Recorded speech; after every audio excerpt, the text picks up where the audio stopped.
It's a pleasure to be here, and I do realize I'm standing in the way of your lunch, so I'll try to be quicker than usual. Richard asked me to be a little bit faster as well. So it's a pleasure to be here. Thank you for taking the time. So today, we'll talk a little bit about automation and recruitment automation specifically. When we talk about automation, usually we talk about the impact of that on our teams. Today I'll talk about the impact of automation on candidates and our brands when we hire people. But first, let me explain to you how I got here, my journey. As Richard mentioned, I'm originally from Boston, grew up there, started 3 companies, had some great successes, moved out to Silicon Valley, started investing in startups, and I got to this point thinking, is this all there is to life? There has to be meaning. And I really wanted to have meaning. I've always been interested in poverty alleviation. So I left and spent a year backpacking across Asia, talking to poor people in villages, in the mountains, in the cities, just learning about poverty and how I could leverage my skills and resources to have an impact. And then I went to Africa to volunteer for a couple of years with the Grameen Foundation and some other things. And my first project was working with, in Ghana, working with really poor women in rural areas to help them have more successful pregnancies. And what we did was we had this platform that pushed out phone calls to those women every week. They would answer their feature phone or their any kind of phone, and you hear a pre-recorded message in the local dialect on how to have a better pregnancy. It would be stuff like, this is week 32 of your pregnancy, this is what you should eat, this is how you take care of your body, and that story your grandma told you about X, Y, and Z is not true. So that's where I saw the power of an interaction platform. Then I met my co-founder in Uganda, and we decided to come together to build a not-for-profit business. So it's still a business that has revenues, profits, but instead of the profits enriching the founders, it's to build more things that impact people in poverty. So that's how EngageSpark is very different, and poverty alleviation is very important for us. That's our mission. And that was part of the reason why we came to the Philippines. We wanted to impact people here and around the world, and talent pool here is great. So we set up in Cebu 5 years ago. Seems like a long time now. And then I moved to Manila, as Richard mentioned. So today we have customers in over 125 countries, some huge ones, small ones, lots of NGOs, lots of corporations. We do a lot of work in Africa and Asia. We also raise investor money, and then we've also gotten great press around the world over the years.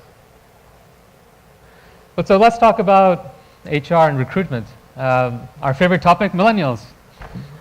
So millennials, as we all know, are very social. The Philippines is the number one country in the world where millennials are the most social. No? Oh, sorry. But did you know that 81% of candidates share their positive experiences with their friends, family, and on their social networks? That's pretty much everyone. And as we know, millennials want everything to be instant, even success. And in this case, that means getting a job. They want to get the job quickly and easily. And this is the most important thing about what millennials want. They care, as somebody else mentioned, about experiences. They want to be treated well, and that's what they value. That's what they remember, and that's what they share on social media. And when they see their friends' experiences posted on Facebook or Instagram or Pinterest, and they see those pictures or those messages, they're like, wow, I want that experience. Where I work today doesn't give me that experience. And for recruitment teams, that's what I'm going to talk about specifically, the biggest barrier in having a great, delightful experience for their candidates is that they spend most of their time on candidates that are not qualified. So what our customers tell us, the BPOs here, is that about 70% of the people that they get into their funnel, the leads, by the end of it, more than 70% will not be able to get past the first interview. And our recruitment team, 60 to 80% of their time is spent on that 70%. Imagine if in total about 90% of the recruitment team's time was instead spent on that qualified 30%. What's possible? What could they do with that time? Sorry, this is lagging. And that's the topic of my conversation today. How do we delight applicants so that they have an amazing experience with the brand that they're about to work for? And by having an amazing experience, even if they don't get the job, if they still have a great experience in the way they were treated, they remember it, they feel it, they will share it.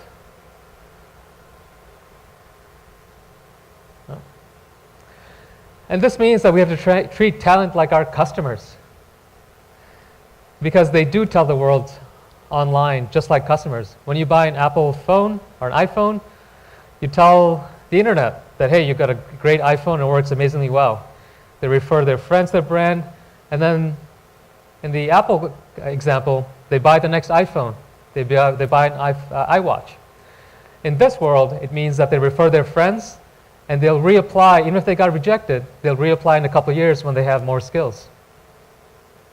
Just because someone is rejected doesn't mean that that's it. That's still the beginning of a journey, of a conversation, of a feeling that they'll remember for a long time. So how do we delight our applicants? One big thing that we see, which still shocks me to this day, is the number of hours that an applicant spends waiting to be seen, register with the receptionist, waiting to get their first 5 or 10 minute interview.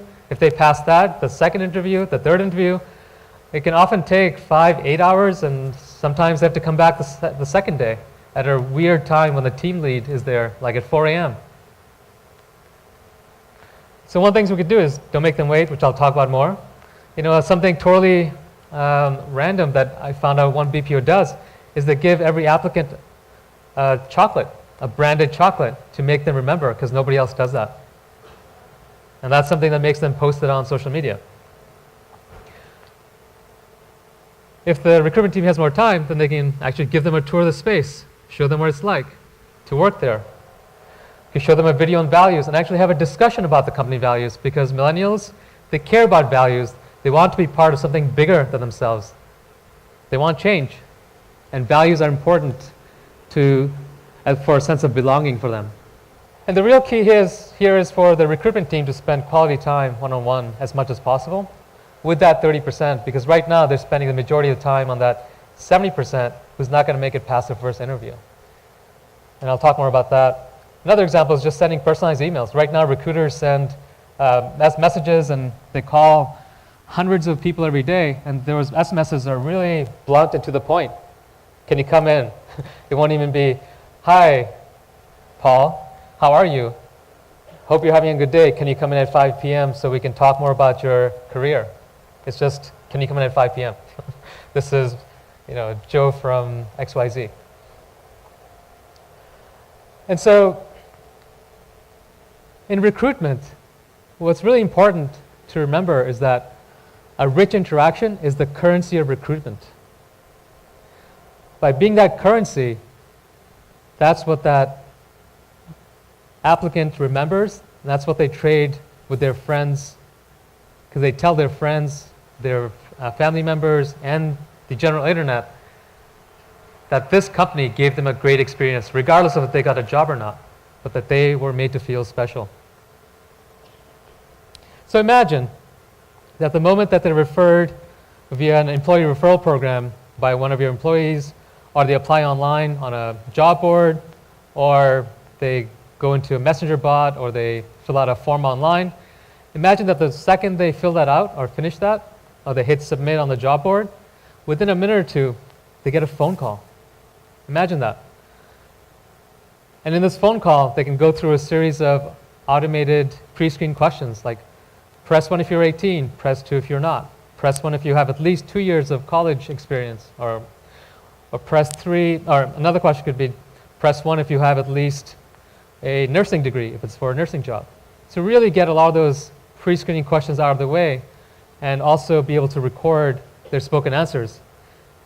And it isn't necessarily just for voice jobs, but it also could be for example, for a salesperson Tell me how you would sell XYZ to me. And just recording it. And that's the way it's easy to screen for those 70% who are not qualified. And then the recruiter actually calls, gets on the phone with the applicant and invites them in for an interview, has a nice long conversation, learns about them, and conveys emotion. Imagine now that the recruiters don't need to spend, the candidate doesn't have to spend time and money to come to the office, to come to your office. Because imagine, especially for, they're between jobs, or they haven't had a job in a while, a lot of people just are low on cash. To get to your location, they have to spend money on transportation, food. If they're from outside the city, they have to come to the city, get lodging, or sleep at 7-Eleven for the night. And spend all that money just to find out, and wait a few hours just to find out that there's a 70% chance that they are not going to make it past the first interview. It's such a waste of time and money for somebody who's looking for a job to make them come into the office when no screening has really been done yet.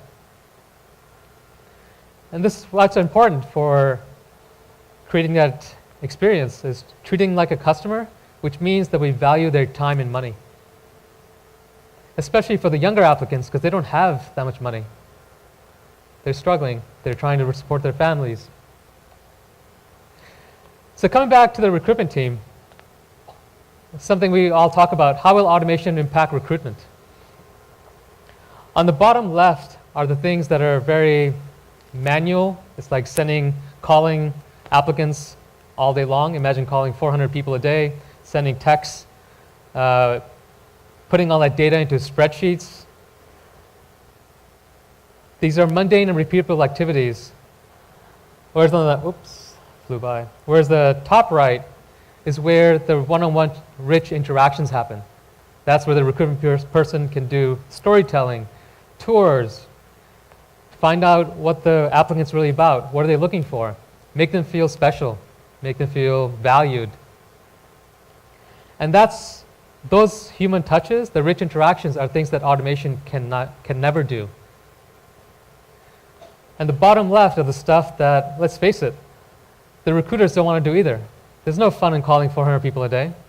There's no fun in data entering thousands of applicants' information in a spreadsheet all day long. So recruiters are brand ambassadors, not administrators. That kind of mundane, repetitive work would sap the hell out of me, and it would sap us all out. Like, our energy is just gone doing repetitive work like we're a machine. But imagine if they didn't have to do that, then they could actually spend all their time doing things that energize them. What energizes? Talking to people, telling them about the company, telling them about their experience they're about to have, and why they're special, and learning about people. And for millennials, this is how we delight them. And we delight them, we treat them like a customer. They will tell the world, because 81% of them do, which is pretty much most of them. And that's how we build brands from the side of candidates. So just tell you how we solve some of these problems on the automation side. We help companies cast a wide net. So recruiting from job sites, offline ads, referrals, etc., online ads on Facebook. It all goes into one platform. And this is the same platform. It's an interaction platform or engagement platform that we built to interact with people around the world in all sorts of verticals, generate leads, so they all go into one place. That's very important. And then, regardless of how they came in, it could have been that they sent in a text from a billboard ad they saw or the back of a taxi, or they clicked on a Facebook ad, but they all get asked the same screening questions depending on what job they're applying for. In this way, we're able to filter them out and tell those people right away that you don't meet the criteria, you don't have the 2 years of experience, please come back when you do. And then I can help them. And a key thing here is that this way the company, you can be the first to interview them. And really, because now you're able to screen everyone who's coming through the funnel, really look at their quality and amplify the team. So we also have this employee referral program. You may not know this, but most employee referral programs today are violating the Data Privacy Act because it's illegal now to collect somebody's name and number without their permission. So when your employee gives you their friend's number, that is technically illegal now. So I'm running out of time, so I'll just kind of run through these last couple of slides. So in this program, we're able to do automated tracking, help our customers scale it up, and make it Data Privacy Act compliant. We have a Facebook bot also, which is very custom. But if I can just get 30 more seconds, I know I'm delaying your lunch. I would love for all of you to just try this demo. And you can just initiate it, you don't have to finish it. But if you can just take out your phones, just do it right now. There are two ways of doing it. And because we're inclusive, if people have a feature phone, they can send a text. And so you can open up your SMS app, send a text to this number, 29290987, and the word you'll send is engage. So the phone number is 29290987, 29290987, and send the word engage. It can be lowercase, uppercase, mixed, doesn't matter. And that'll kick off a candidate experience process. And if you want to check out a Facebook bot around recruitment, you can also go to Facebook Messenger and just search for applicant engage. And that'll also take you through a similar experience, but on Facebook Messenger. So this is for people who have smartphones. Many applicants don't have data, so they can still do it because they have Facebook free basics. So if you can also just get that started, and then you can finish it later. But then you can experience what it's like for the candidate to have an awesome experience, and for those people who are not going to qualify in that 70%, then they don't have to bother coming into the office. They can save their time, their money, and then they'll talk about it on social media saying, wow, I saved so much of my time, and I was able to do it even from the province without having to go to the city. Thank you very much for your time. It's been a pleasure.